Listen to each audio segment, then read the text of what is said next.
Bismillahirrahmanirrahim. Assalamualaikum warahmatullahi wabarakatuh. Perkenalkan, nama saya Putri Riana Hafsalia, mahasiswi semester 5A, jurusan Bahasa dan Sastra Arab.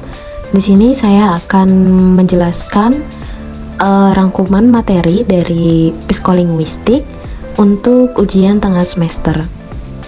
Materi yang saya ambil ini yaitu tentang neurologi bahasa. Dari definisi, neurolinguistik adalah studi yang memusatkan perhatian pada dasar-dasar biologis bahasa dan peralatan-peralatan otak yang mendasari pemerolehan dan penggunaan bahasa. Neurolinguistik mengkaji dasar-dasar biologis, terutama otak, untuk memproses dan memproduksi bahasa. Kajian ini hanya dikhususkan untuk meneliti otak manusia dan tidak dengan hewan, karena hewan tidak mampu berbahasa namun dapat dilatih untuk mengerti bahasa-bahasa. Struktur dan fungsi otak. Otak memiliki dua sisi, yaitu otak kiri dan otak kanan. Otak kiri dominan dengan bahasa, angka, analisa, logika, urutan, dan hitungan. Sedangkan otak kanan lebih dominan dengan kreativitas, konseptual, seni atau musik, gambar atau warna, dimensi, dan emosi. Korteks cerebral terdiri atas dua bagian, yakni belahan otak kiri atau hemisfer kiri dan belahan otak kanan atau hemisfer kanan. Seperti yang saya jelaskan tadi, hemisfer kanan mengontrol pemrosesan informasi spasial dan visual, melihat, memperkirakan, atau memahami ruang atau benda secara 3 dimensi. Sementara hemisfer kiri mengontrol kegiatan berbahasa dan kognitif lainnya. Koordinasi di antara keduanya dimungkinkan karena adanya struktur yang menyatukan kedua belah hemisfer, yaitu corpus callosum. Pembagian hemisfer otak. Bagian-bagian otak besar terdiri oleh lobus frontal, lobus parietal, lobus temporal, dan lobus occipital.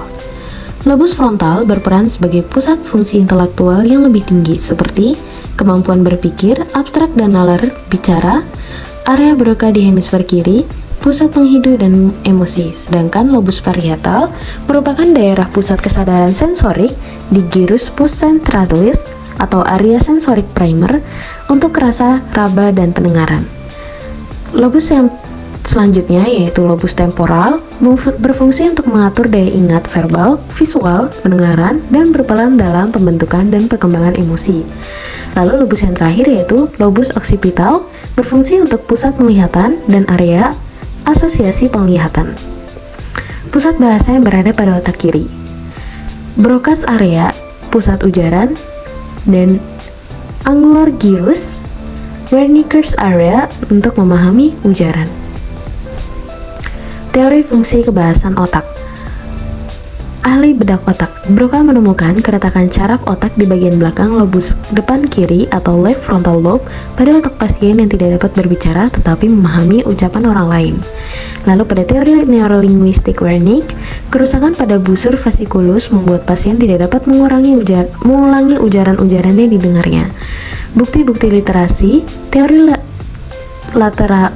lateralisasi. Teori lateralisasi yang diteliti melalui eksperimen menyatakan bahwa belahan hemisfer kiri dominan bertanggung jawab untuk mengatur penyimpanan, pemahaman, dan produksi bahasa alamiah. Bukti-bukti lokalisasi, pusat-pusat bahasa dan ucapan berada di daerah Broca dan daerah Wernicke. Adapun eksperimen yang mendukung teori lokalisasi yaitu teknik simulus elektrik, teknik perbedaan anatomi otak, cara melihat otak dengan PET atau positron emission tomograph. Lalu selanjutnya saya akan menjelaskan tentang proses mekanisme bicara dan berbahasa. Dalam kaitannya dengan linguistik, otak berguna untuk membentuk suatu proses berbicara yang digunakan dalam berkomunikasi. Berbicara adalah kemampuan untuk berkomunikasi dengan bahasa oral atau mulut yang membutuhkan kombinasi yang serasi dari sistem saraf bicara untuk mengeluarkan fonasi dan artikulasi suara. Proses bicara melibatkan beberapa sistem dan fungsi tubuh, melibatkan sistem pernafasan, pusat khusus pengatur bicara di otak, pusat respirasi di dalam batang otak, dan struktur artikulasi resonansi dari mulut serta rongga hidung. Terdapat dua hal utama proses terjadinya bicara, yaitu proses sensoris dan motoris. Di dalam otak terdapat 3 pusat yang mengatur mekanisme berbahasa. 2 pusat bersifat reseptif reseptif yang mengurus penangkapan bahasa lisan dan tulisan, serta satu pusat lainnya bersifat ekspresif yang mengurus pelaksanaan bahasa lisan dan tulisan. Ketiganya berada di belahan otak yang dominan dari otak atau sistem susunan saraf pusat. Kedua pusat bahasa reseptif tersebut adalah area yang disebut area Wernicke, yang merupakan pusat area sensor bicara, yaitu mengurus pengenalan dan pengertian segala sesuatu yang berkaitan dengan bahasa lisan atau verbal. Kemudian area Broadman adalah pusat persepsi bicara yang mengurus pengenalan dan pengertian segala sesuatu yang bersangkutan dengan bahasa tulis. Sedangkan pusat bahasa reseptif terdapat pada area Broca. Ketiga pusat tersebut berhubungan satu sama lain melalui serabut asosiasi. Saat mendengar pembicaraan, maka getaran udara yang ditimbulkan akan masuk melalui lubang telinga luar, kemudian menimbulkan getaran pada membrane timpani. Dari sini, rangsangan diteruskan oleh ketiga tulang kecil dalam telinga tengah ke telinga bagian dalam. Di telinga bagian dalam terdapat reseptor sensoris untuk pendengaran yang disebut koklea. Saat gelombang suara mencapai koklea, maka impuls ini diteruskan oleh saraf ke area pendengaran primer di otak dan diteruskan ke area Wernicke. Kemudian, jawaban diformulasikan dan disalurkan dalam bentuk artikulasi, diteruskan ke area motorik di otak yang mengontrol gerakan bicara. Selanjutnya, proses bicara dihasilkan oleh getaran vibrasi dari pita suara yang dibantu oleh aliran udara dari paru-paru. Sedangkan bunyi dibentuk oleh gerakan bibir, lidah, dan palatum atau langit-langit.